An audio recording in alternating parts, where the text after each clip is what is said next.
အားလုံးပဲမင်္ဂလာပါကျွန်တော်ဒီနေ့မှာမြန်မာသင်းတစ်ပုဒ်ကို reaction လုပ်ပေးမယ်ပေါ့နော်တခြင်းနာမည်က chip view ဟာလို့ခေါ်တယ်ဘယ်သူဆိုတာလဲဆိုတော့စိုးစန္နာထွန်းနဲ့ဗညာဟန်နဲ့ဆိုထားတာလူပဲ YouTube ကြည့်ရင်လည်းတခြင်းကဘယ်လိုလို့ဟိုစားပေါ်လာလေတော့မသိဘူးတစ်ခါမှလည်းနားထောင်လေးမရှိဘူးဒါပေမဲ့ပေါ်လာလို့ပေါ့နော်ဖွင့်ကြည့်ရင်တခြင်းရဲ့စာသားတွေကကွယ်ကြောက်ဖို့တောင်ကောင်းတယ်ဘယ်လိုပြောရမလဲဘာလဲအမှန်တိုင်းဘယ်လိုပြောရမလဲဆိုလို့ရှိရင်တော့တောသူတွေနဲ့မြို့သူတွေရှုံးနေဆိုတဲ့ဟာဒါပဲမြန်မာတန်စင်ဆိုရဲမြန်မာအင်ဂျီနဲ့ထမိန်နဲ့ဆိုရဲဒါပေမဲ့စာသားတွေကိုနင်တို့နားထောင်ကြည့်လိုက်အားလုံးသိသွားမယ်နော်သိသွားမယ်တကယ်ကမပြောရနော်သိချင်တယ်ဆိုလို့ရှိရင်ဒီဗီဒီယိုလေးကိုဆက်ကြည့်โอเคရမယ်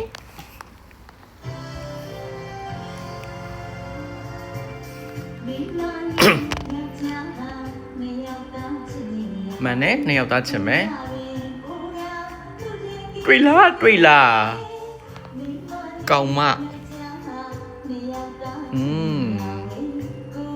မနာဘောကိုကမင်္ဂလေးပဲလေမနဲ့တင်စားမအဲ့မိမအောင်စာနေဘွားကျန်းစင်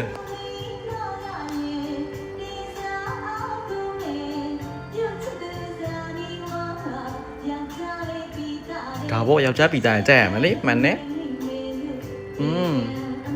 ချစ်ချင်းနေပြန်အော်စစ်ခင်းမှာ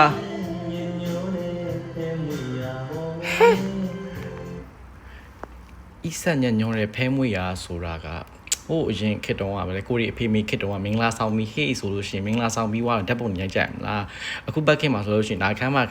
ထဲမှာ pre wedding လို့လောက်ပဲရိုက်ဖြစ်သွားတာလေဟိုကိုရီအမေခစ်တုံးကအဲ့လိုဟိုအရင်ခစ်ကပေါ့နော်အဲ့ခစ်ကဆိုလို့ရှိရင်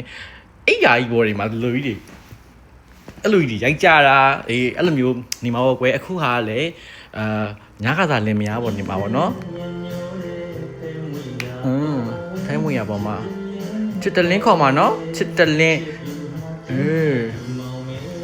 ချစ်တလင်းဆိုတာကမြေပြင်စစ်မြေပြင်ချစ်မြေပြင်ကိုချစ်ပြူဟာကျင်းမဲ့တူမောင်မဲ့ဆိုတော့ကျင်းတာဆိုတာတူးတာကိုပြောရထင်တယ်နော်ဟဲ့တူးတယ်ဆိုတာဘာလို့တာဒီကင်း